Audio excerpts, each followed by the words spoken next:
사라진 빨간 날을 돌려드리겠습니다. 해마다 새 달력을 받으면 직장인들은 한 해의 빨간 날을 세어봅니다. 올해는 휴일 가뭄이라 불릴 정도로 공휴일과 주말이 겹치는 날이 많아서 연초부터 한숨을 쉬는 직장인들이 많았습니다. 올해 남은 공휴일 중에 주말과 겹치는 공휴일이 앞으로도 4일이나 있습니다. 조사해본 결과 국민들 10분 중 9분은 임시 공휴일 지정이 필요하다 이렇게 답했다고 합니다.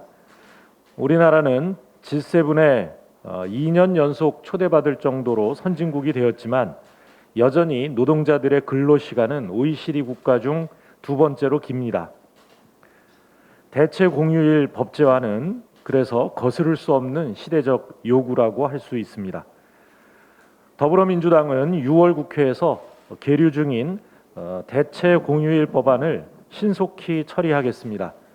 현대경제연구원 조사에 따르면 지난해 임시 공휴일 지정에 따른 전체 경제 효과에 대해 전체 경제 효과가 4조 2천억 원에 이르고 하루 소비 지출은 2조 1천억 원, 또 3만 6천 명의 고용 유발 효과가 있었다라고 합니다. 대체 공휴일 법제화는 국민의 휴식권을 보장하면서 내수 진작 효과도 있고 또 고용을 유발하는 이런 윈윈 전략이 아닐 수 없습니다. 내일 국회에서는 대체 휴일법과 관련한 공청회가 행안위에서 열릴 예정입니다. 오는 광복절부터 즉시 시행될 수 있도록 법안 처리에 속도를 내겠습니다. 저희 민주당은 민생의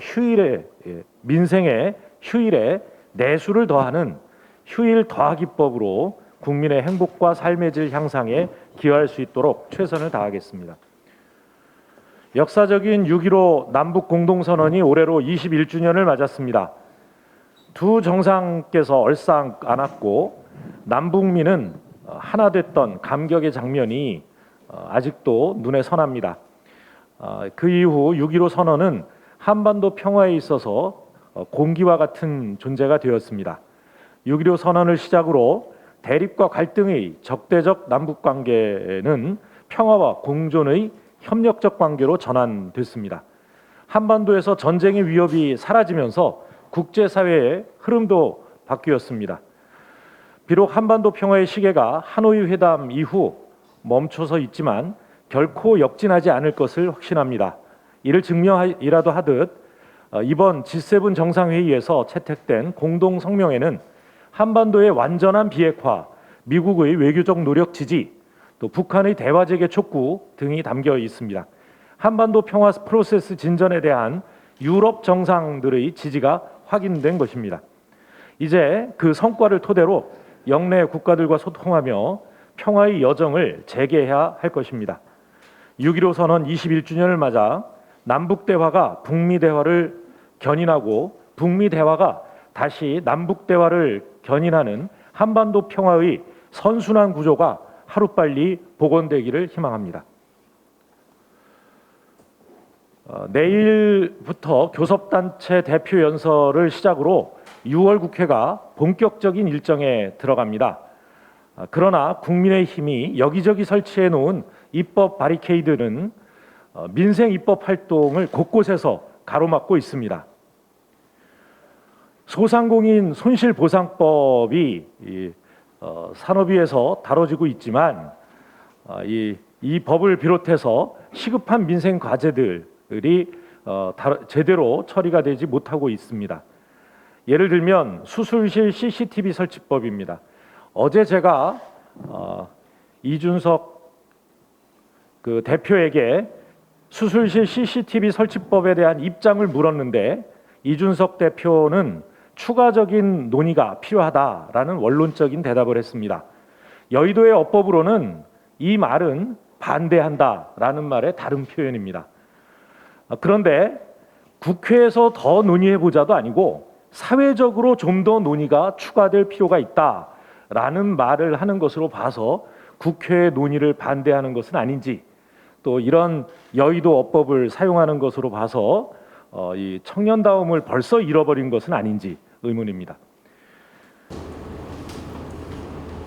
소민 손실보상법도 야당의 유령 같은 소급 주장에 가로막혀 있고, 또 미디어 바우처법, 신문법 등 입법 청문회는 국민의힘의 반대로 날짜조차 잡지 못하고 있습니다.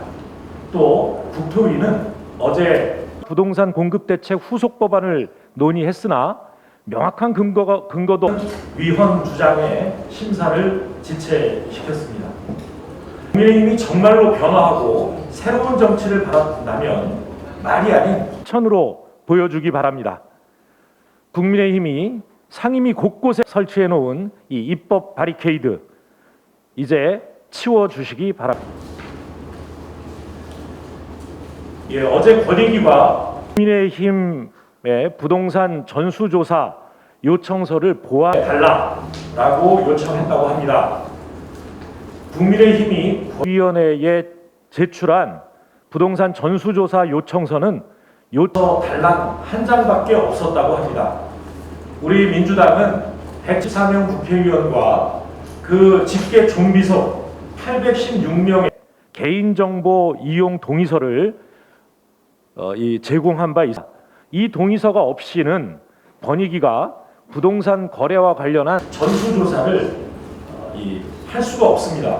이것을 뻔히 알 터인데 국민의힘에서는 의원들의 좀비속뿐만 아니라 의원 본인들의 개인정보 이용 동의서조차 제출하지 않은 것입니다. 이건 눈 가리고 아웅하는 것인지 아니면 실제로 요청을 하고 조사 받을 생각은 없는 것인지 의문입니다.